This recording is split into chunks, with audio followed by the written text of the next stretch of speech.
Dear friends, welcome to this video to know what Marco Polo has told about Tamil land of 13th century.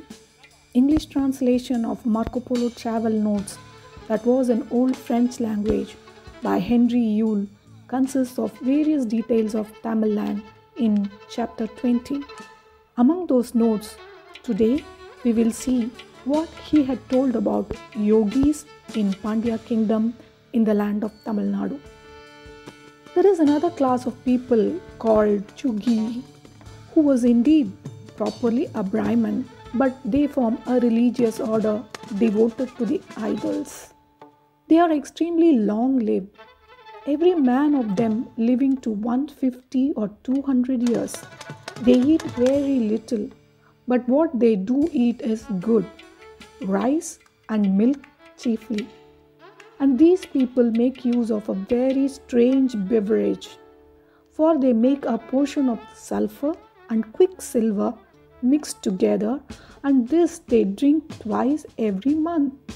This, they say, gives them long life, and it is a portion they are used to take from their childhood. There are certain members of this order who led the most aesthetic life in the world, going stark naked, and these worship the ox. Most of them have a small ox of brass or pewter or gold which they wear tied over the forehead.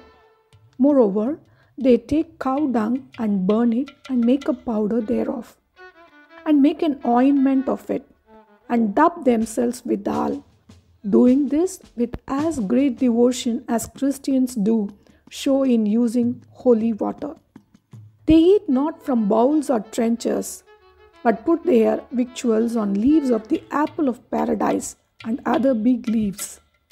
These, however, they use dry, never green, for they say the green leaves have a soul in them, and so it would be a sin, and they would rather die than do what they deem their law pronounces to be sin. If anyone asks how it comes that they are not ashamed to go stark naked as they do, they say, "We go naked because naked we came into the world, and we desire to have nothing about us that is of this world. Moreover, we have no sin of the flesh to be conscious of, and therefore we are not ashamed of our nakedness, any more than you ought to show your hand or your face. You who are conscious of the sins of the flesh do well to have shame and to cover your nakedness." They would not kill an animal on any account, not even a fly or a flea or a louse or anything in fact that has life. For they say these have all souls, and it would be sin to do so. They eat no vegetable in a green state, only such as are dry. And they sleep on the ground stark naked, without a scrap of clothing on them or under them, so that it is a marvel they don't all die in place of living so long as I have told you. They fast every day in the year, and drink naught but water. And when a novice has to be received among them, they keep him a while in their convent, and make him follow their rule of life. And then, when they desire to put him to the test, they send for some of those girls who are devoted to the idols, and make them try the continence of the novice with their blandishments. If he remains indifferent, they retain him, but if he shows any emotion, they expel him from their society. For they say they will have no man of loose desires among them. They are such cruel and perfidious idolaters that it is very devilry. They say that they burn the bodies of the dead, because if they were not burnt, worms would be bred which would eat the body.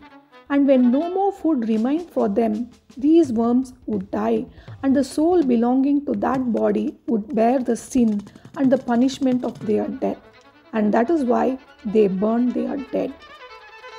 With this, we conclude the Marco Polo travel notes about 13th century Tamil land.